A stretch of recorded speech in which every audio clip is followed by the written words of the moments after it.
Yo, j'ai fini l'école 42. Dans cette vidéo, je vais vous parler des méthodes d'apprentissage qu'on y pratique et vous donner mon avis. Alors, c'est quoi l'école 42 ? C'est une école de programmeurs informatiques, de devs, de codeurs.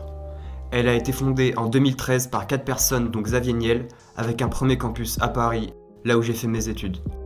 Aujourd'hui, il y a des campus un peu partout en France et dans le monde, et des milliers d'élèves y ont été formés.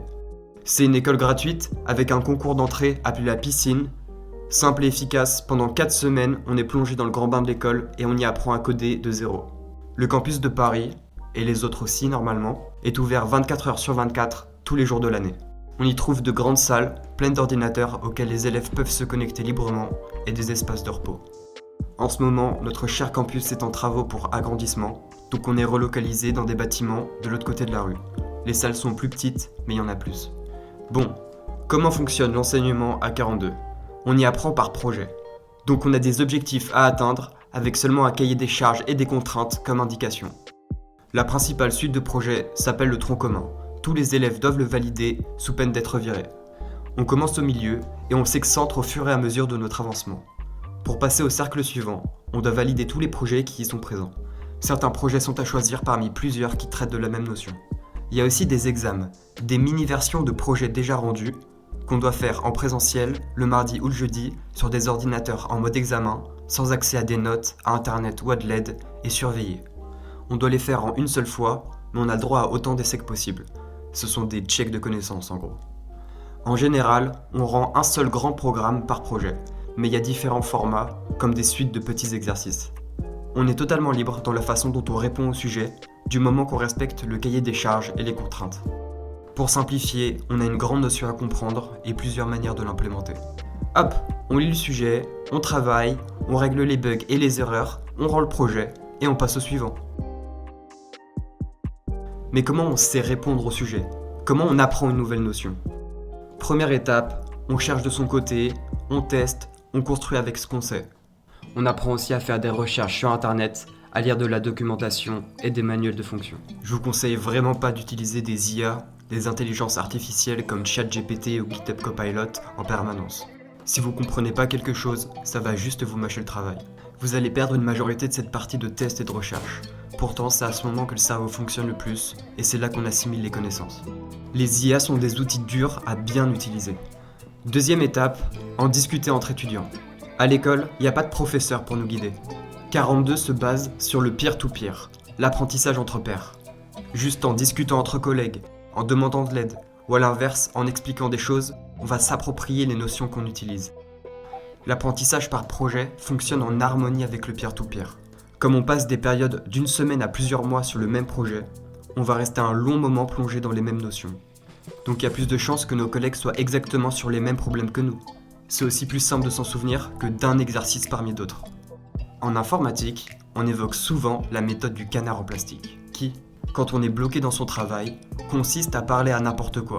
Un canard en plastique, un bout de bois, sa main, un collègue, et de trouver directement une solution. Simplement devoir formuler les mots pour exprimer notre problème permet de le remodeler dans notre esprit et nous le faire voir sous un autre angle, ce qui va nous aider à trouver une solution.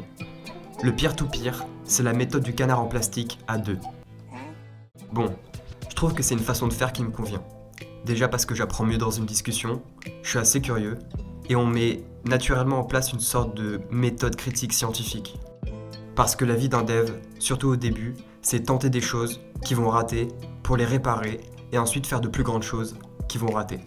Il n'y a pas plus grande satisfaction que d'expliquer à quelqu'un qui le comprend le chemin sinueux, bourré de tests louches avec des logiques obscures pour enfin découvrir l'origine d'un bug. Ou d'enfin comprendre le fonctionnement sous-jacent d'un truc qu'on utilise tous les jours. C'est agréable à regarder parce que je suis beau. Non, c'est pas pour ça. Je suis pas là pour ça, ma gueule. Je suis un geek, je suis un nerd. Ensuite, il faut rendre le projet. Pour la rendue du projet, on est toujours corrigé par plusieurs étudiants. Et pour une bonne partie du début du cursus, on est aussi corrigé par un doux programme appelé la moulinette. En gros, on rend un programme qui fait en fonction de paramètres d'entrée quelque chose des paramètres de sortie. Pour chaque sujet, la moulinette a un grand recueil de paramètres d'entrée et de sortie associés. Elle prend notre programme, lui envoie toutes les entrées, regarde ce qui en sort, et s'il y a la moindre erreur, c'est perdu. Comment ça se passe les corrections entre élèves ? Quand j'ai fini mon projet, je peux réserver un horaire d'évaluation sur le calendrier. Et pour ça, je dois dépenser un point de correction. Des points, je peux en gagner en publiant un créneau d'évaluation sur le calendrier et en ayant un autre élève qui le réserve pour se faire corriger. La boucle est bouclée. Le correcteur va alors venir à notre poste de travail dans l'école et suivre une fiche d'évaluation stricte tout en posant des questions de lui-même. La note finale dépendra uniquement des évaluations faites par les correcteurs. Il n'y a pas d'instance supérieure. Et rendre un projet nécessite en général 3 corrections. Le correcteur peut être de tout niveau. S'il n'a pas encore atteint ce projet et ses notions, c'est à nous d'essayer de lui faire comprendre et de lui montrer qu'on maîtrise ce que l'on rend. La fiche d'évaluation avec ces questions donne d'assez bons indices sur les points à surveiller. Si c'est un élève actuellement sur le même projet, c'est jackpot pour lui.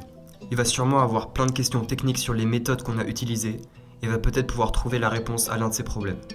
Et si c'est un étudiant d'un plus haut niveau, ça va sûrement être un subtil mélange des deux, avec un peu plus de bagage en soute. Les fiches d'évaluation et les sujets ont des règles simples, mais parfois un peu floues. Par exemple, le programme ne doit pas crash. Ça c'est simple. Mais il y a des cas d'erreur obscurs et certains sujets ont des passages ambigus. Dans ces cas-là, il y a 2 types de correcteurs. Les gentils et les méchants. Non. Les normaux et les nazis. Non. Les neutral good et les chaotiques evil.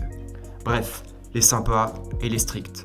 Beaucoup à l'école vous parleront de la 2e catégorie, avec N.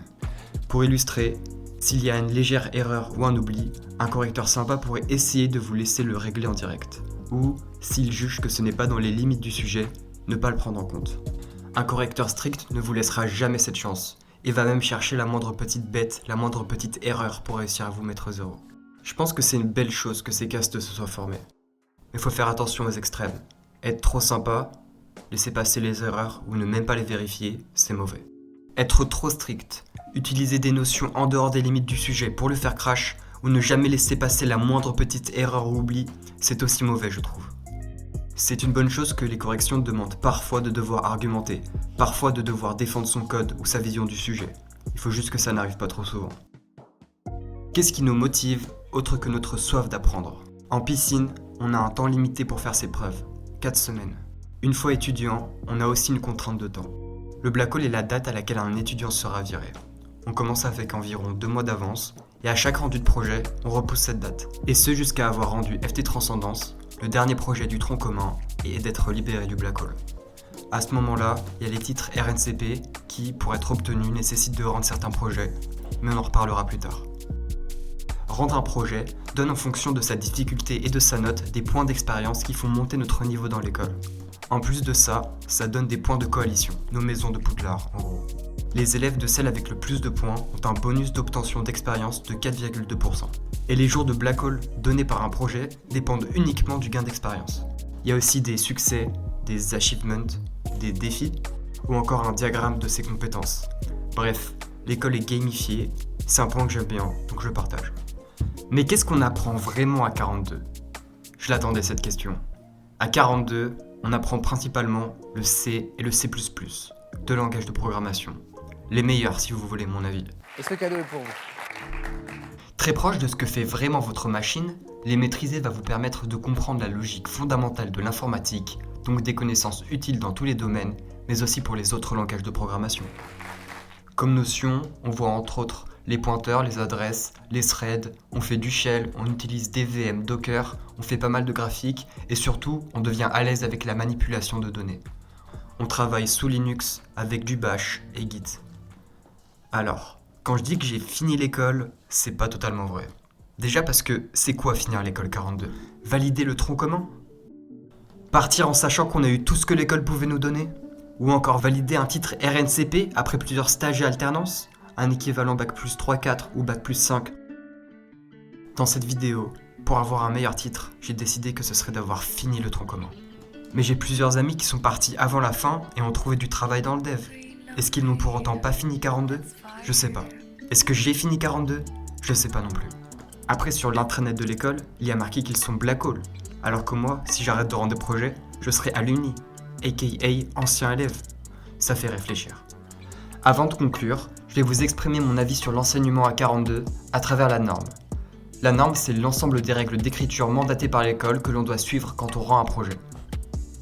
Elle veut nous forcer à produire du code propre et est un très bon garde-fou, surtout en début de cursus. Avec ses règles comme par exemple un maximum de 5 fonctions par fichier, 25 lignes par fonction et 86 caractères par ligne, elle est stricte et c'est ce que l'on veut d'elle. Si une fonction est trop grande, on s'y perd. Et factoriser, donc isoler les petits blocs qui se répètent dans des fonctions, est une bonne manière de coder. Mais quand on code mal, on fait de mauvaises fonctions qui n'ont pas de plus petits blocs à factoriser.